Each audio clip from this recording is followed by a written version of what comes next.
നബി സല്ലല്ലാഹു അലൈഹി വസല്ലമയോളം സവിസ്തരമായൊരു ജീവിതം നയിച്ച ഒരു നേതാവും മുൻകഴിഞ്ഞു പോയിട്ടില്ല.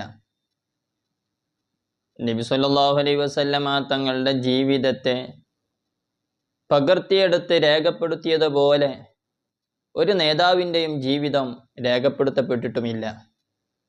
എന്തുകൊണ്ടായിരിക്കും നബി സല്ലല്ലാഹു അലൈഹി വസല്ലമ തങ്ങളുടെ ജീവിതം അത്രയും സമ്പന്നമായത്? അത് വരും തലമുറയിലേക്ക് അത്രയും വിശാലമായി ഇഴകീറി ചൂഴ്ന്ന് പരിശോധിച്ച് രേഖപ്പെടുത്തപ്പെട്ടത്? നബി സല്ലല്ലാഹു അലൈഹി വസല്ലമ തങ്ങളുടെ നിയോഗത്തിൻ്റെ മർമ്മത്തിലേക്കാണ് ഈ ഉത്തരങ്ങൾ വഴി തുറക്കുന്നത്. നബി സല്ലല്ലാഹു അലൈഹി വസല്ലമ തങ്ങളുടെ ജീവിതം ഭൗതികമായ ലോകത്തെ ജീവിതത്തെ അനുഭവിക്കലോടുകൂടെ പാരത്രികമായ ലോകത്തെയും കൂടെ ഉന്നതമായ രൂപത്തിൽ നേടിയെടുക്കാൻ പറ്റുന്ന ജീവിതത്തെ കാണിച്ചു തരുന്നുണ്ട്. നബി സല്ലല്ലാഹു അലൈഹി വസല്ലമ തങ്ങളുടെ ജീവിതത്തെക്കുറിച്ചറിയാൻ 3 സ്വഹാബികൾ അവിടുത്തെ കുടുംബത്തിലേക്ക് വരുന്നുണ്ട്.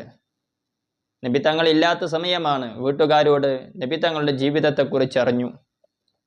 ആ 3 ആളുകളും 3 ശബ്ദങ്ങൾ എടുത്തുകൊണ്ടാണ് പിരിയുന്നത്. ഒരാൾ ഇനി എല്ലാ ദിവസവും നോമ്പായിരിക്കും. രണ്ടാമൻ ഇനി എല്ലാ ദിവസവും രാത്രിയിൽ ഞാൻ ഉറങ്ങാതെ നിന്ന് നിസ്കരിക്കും.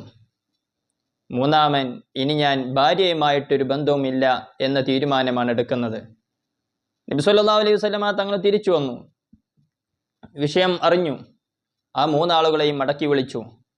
നബി തങ്ങൾ പറഞ്ഞു, അള്ളാഹുവിലേക്ക് ഏറ്റവും അടുത്ത, അള്ളാഹുവിലേക്ക് ഏറ്റവും പ്രതിഫലത്തെ ആഗ്രഹിക്കുന്ന, ഏറ്റവും കൂടുതൽ അള്ളാഹുവിനെ അറിഞ്ഞ അടിമയാണ് ഞാൻ നോമ്പെടുക്കുന്നുണ്ട്, അതേസമയം നോമ്പെടുക്കാത്ത ദിവസങ്ങളുമുണ്ട്. ഞാൻ രാത്രി നിന്ന് നിസ്കരിക്കുന്നുണ്ട്, അതോടൊപ്പം ഞാൻ ഉറങ്ങുന്നുമുണ്ട്. ഞാൻ കുടുംബവുമായിട്ട് കഴിയുന്നുമുണ്ട്.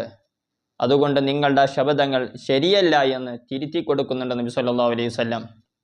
അല്ലാഹു സുബ്ഹാനഹു വ തആല ഒരു ഖുദ്സിയായ ഹദീസിലൂടെ പറയുന്നുണ്ട്, ഞാൻ മറഞ്ഞ ഒരു മുത്തായിരുന്നു, പിന്നീട് ഞാൻ അറിയപ്പെടണമെന്ന് ആഗ്രഹിച്ചപ്പോൾ മനുഷ്യരെ സൃഷ്ടിച്ച് അവരിലേക്ക് എന്നെ അറിയിച്ചു കൊടുത്തു എന്ന്.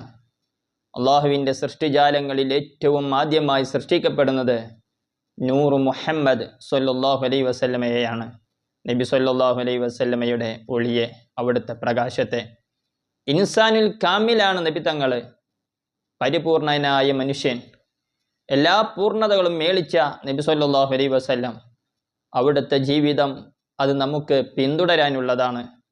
അതുകൊണ്ടാണ് സ്വഹാബാക്കൾ അവിടുത്തെ ചര്യയെ പിന്തുടർന്ന് ജീവിച്ചത്. സ്വഹാബികൾ എന്നാണ് അവർക്ക് പറയപ്പെടുന്നത്. ആ സ്വഹാബികളുടെ ജീവിതത്തെ കണ്ട് അതിന് ഫോളോ ചെയ്തവരാണ് താബിഉകൾ, പിന്തുടർന്ന് ജീവിച്ചവർ. അവരെ പിന്തുടർന്നവരാണ് തബഉ താബിഈങ്ങൾ. ഇങ്ങനെ നബി സല്ലല്ലാഹു അലൈഹി വസല്ലമയ തങ്ങളുടെ ജീവിതത്തെ തങ്ങളുടെ ജീവിതത്തിലേക്ക് ചേർത്ത് വെക്കുന്നവർ, അവർ ഭൗതികമായ ലോകത്തെ അനുഭവിക്കലോടുകൂടെ തന്നെ ആഖിറത്തിൻ്റെ ലോകം ഉന്നതമായ രൂപത്തിൽ കരഗതമാക്കുന്നവരാണ്. ആ തങ്ങളുടെ ജീവിതത്തെ ചേർത്ത് വെക്കാനുള്ള പരിശ്രമമാണ് നമ്മൾ ഈ നടത്തുന്നത്. തുടർന്ന് പറയാം.